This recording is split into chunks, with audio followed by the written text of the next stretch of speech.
আসসালামু আলাইকুম everyone, welcome back to my channel. Shab e Barat তো চলেই এসছে, তো আমিও আজকে ডিসাইড করলাম যে শবে বরাত স্পেশাল কিছু বানিয়ে নেওয়া যাক। তো আপনারা তো বুঝতেই পারছেন দেখে, আজকে আমি বানিয়েছি ছোলা ডালের হালুয়া বা চানা ডাল হালুয়া। এখানে আমি 400 গ্রাম ছোলার ডাল নিয়েছি। এটা আমি 3 থেকে 4 ঘন্টা ভিজিয়ে নিয়েছি। আপনারা চাইলে রাত্রিবেলায় ভিজিয়ে দিতে পারেন। তো ওটাকে আমি কুকারের মধ্যে দিয়ে একটা সিটি লাগিয়ে সেদ্ধ করে নেব। আর এখানে আমি নিয়েছি কিছুটা গরম দুধ, তার মধ্যে দিলাম কিছুটা কেশর, ওটাকে আমি ভিজিয়ে রেখে দেব। ছোলার ডালটা সেদ্ধ হয়ে গিয়েছে এবং আমি জল ঝরিয়ে একদম মিক্সার জারের মধ্যে দিয়ে দিয়েছি। এবার অল্প অল্প করে নিয়ে এটাকে আমি গ্রাইন্ড করে নেব। তো এখানে আমার গ্রাইন্ড করা হয়ে গেছে, দেখতে পাচ্ছেন আমি একটা বোলের মধ্যে নিয়ে নিয়েছি। এবার আমি একটা কড়াই বসিয়ে দিয়েছি গ্যাসের মধ্যে। কড়াইয়ের মধ্যে দেব 3 টেবিল চামচ ঘি। ঘিটা আমি পরে আরও ব্যবহার করব, একসাথে দেব না, আস্তে আস্তে একটু একটু করে ব্যবহার করব। ফ্রেন্ডস, আপনাদের কাছে আমার ছোট্ট একটা রিকোয়েস্ট, আমার ভিডিও বা আমার রেসিপি আপনাদের কেমন লাগে আমাকে কমেন্ট করে কিন্তু অবশ্যই জানাবেন। আর ভালো লাগলে লাইক করে দেবেন এবং সাবস্ক্রাইব করে পাশে থাকবেন। এবার খুব ভালোভাবে কন্টিনিউয়াসলি নেড়ে যেতে হবে। যত বেশি এটাকে নাড়বেন বা যত বেশি ভাজবেন তত বেশি হালুয়াটা খেতে ভালো লাগবে। তো খুব ভালোভাবে আমি এখানে ভেজে নিয়েছি। আর দেখুন, প্রায় 10 থেকে 15 মিনিট লেগেছে আমার এই হালুয়াটা ভাজতে। একদম ঝরঝরে হয়ে গিয়েছে আর কালারটাও চেঞ্জ হয়ে গিয়েছে। মিডিয়াম আঁচে আমাদেরকে এরকম করে ভেজে নিতে হবে। এবার আমি এর মধ্যে দেব 400 ml মতো দুধটা আমি আগে থেকে জাল করে নিয়েছি।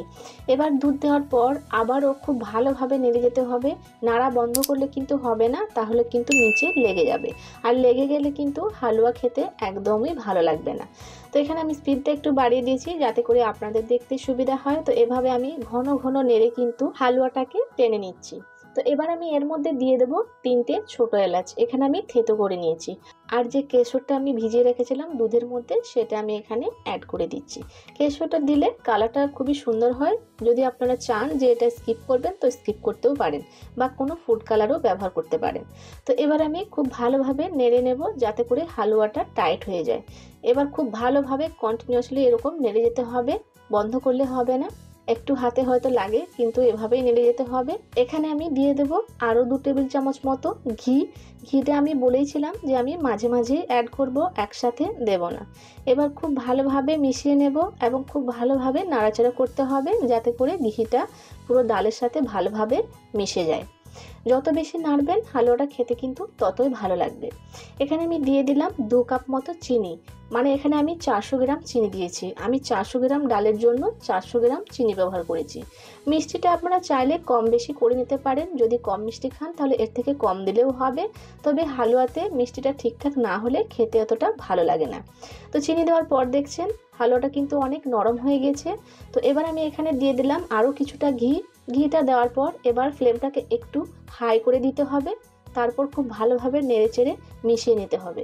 দেখতেই পাচ্ছেন কতটা টেনে এসছে। আর এই পর্যায়ে কিন্তু খুব সাবধানে নাড়াচাড়া করতে হবে, কারণ খুবই ফোটে আর এটা গায়ে ছেটা লাগে, তাই সাবধানে করবেন। এবার দেখুন অনেকটাই টেনে গিয়েছে আর কড়াই থেকে কিন্তু হালুয়াটা ছেড়ে আসছে। যখনই দেখবেন যে কড়াই থেকে হালুয়াটা এসে এক জায়গায় এভাবে হয়ে যাচ্ছে, তখন বুঝতে হবে যে হালুয়াটা রেডি হয়ে গিয়েছে। তো এখানে আমি শেষ পর্যায়ে এসে আরও 1 চামচ মতো ঘি ব্যবহার করলাম, আর আমি ঘি ব্যবহার করব না। তো এবার খুব ভালোভাবে মিশিয়ে নেব এবং কিছুক্ষণ এটা আমি নাড়াচাড়া করে নেব যাতে করে আর একটু টেনে যায়। এই পর্যায়ে এসে কিন্তু আপনারা চাইলে হালুয়াটাকে নামিয়ে নিতে পারেন, তবে আমার খুব একটা নরম খেতে ভালো লাগে না, তাই আমি আর একটু টাইট করে নিচ্ছি। তো দেখতে পাচ্ছেন এখানে আমার হালুয়াটা রেডি হয়ে গিয়েছে আর কড়াই থেকে খুব সহজেই কিন্তু ছেড়ে আসছে। তো এবার আমি সার্ভ করে দেখিয়ে দিচ্ছি। দেখুন দেখতে কতটা লোভনীয় হয়েছে, কালারটাও ভীষণ সুন্দর এসছে। এটা আপনি যত ভালোভাবে ভাজবেন কালারটা ততই সুন্দর হবে। তো আমি উপর থেকে একটু গার্নিশ করে নিলাম।